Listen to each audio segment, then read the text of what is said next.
Hi everyone, welcome to Shivashakti channel. మీ person true feelings చూద్దామండి. Chemistry, attraction.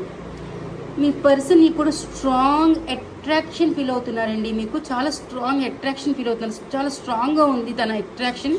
మీకు చాలా అట్రాక్ట్ అవ్వటం, మీ విషయంలో చాలా ఫ్యాషనేట్గా ఉండటం, మీకు దూరంగా ఉండలేకపోవటము, చాలా రొమాంటిక్గా ఆలోచించటము, చాలా రొమాంటిక్ ఫీలింగ్స్తో ఉండటము, మీ విషయంలో చాలా రొమాంటిక్గా ఉండాలనుకుంటున్నారు అండ్ చాలా రొమాంటిక్ ఫీలింగ్స్తో ఉన్నారు. మీరు ఒకళ్ళంటే ఒకళ్ళు వదిలి ఉండలేరండి మీరిద్దరూ. అంతేకాదు, ఒకళ్ళంటే ఒకరికి చాలా అట్రాక్షన్ ఉంది, చాలా ఫ్యాషన్ ఉంది, చాలా రొమాంటిక్ ఫీలింగ్స్ ఉన్నాయి ఒకళ్ళంటే ఒకరికి. మీ ఇద్దరి రిలేషన్ చూస్తుంటే ఇది పాస్ట్ లైఫ్ కనెక్షన్లా చూపిస్తుందండి.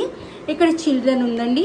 ఈ చిల్డ్రన్ మీరు చిన్ననాటి స్నేహితుల్లాగా చూపిస్తుంది. ఇక్కడ చిన్ననాటి స్నేహితులు అయి ఉండొచ్చు, చిన్ననాటి స్నేహితుల నుంచి మీకు పరిచయం ఉండొచ్చు, లేదా కాలేజీ ఫ్రెండ్స్, స్కూల్ ఫ్రెండ్స్, చిన్ననాటి నుంచి మీకు పరిచయం అయితే ఉండుండొచ్చు.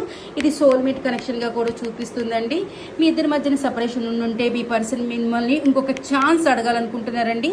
Give your relationship a chance.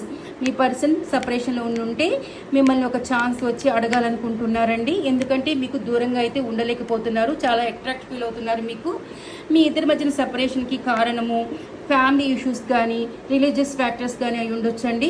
ఇక్కడ రెండు చూపిస్తున్నాయి. మీ ఇద్దరి మధ్యన డిఫరెన్సెస్ ఉండొచ్చు. మీ ఇద్దరి మధ్యన క్యాస్ట్, కల్చర్, ఏజ్, స్టేటస్, ఈ డిఫరెన్సెస్ వలన ఫ్యామిలీ ఇష్యూస్ అయితే ఉండొచ్చండి.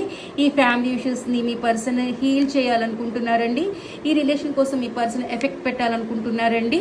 అంతేకాకుండా ఈ రిలేషన్లో రీకన్సిలేషన్ చేయాలనుకుంటున్నారు. మళ్ళీ ఈ రిలేషన్లోకి కమ్యూనికేషన్స్లోకి రావాలనుకుంటున్నారు, రీయూనియన్లోకి రావాలనుకుంటున్నారండి. మీ పర్సన్ ఈ రిలేషన్ కోసం ఎఫెక్ట్ పెట్టాలనుకుంటున్నారండి. మీ పర్సన్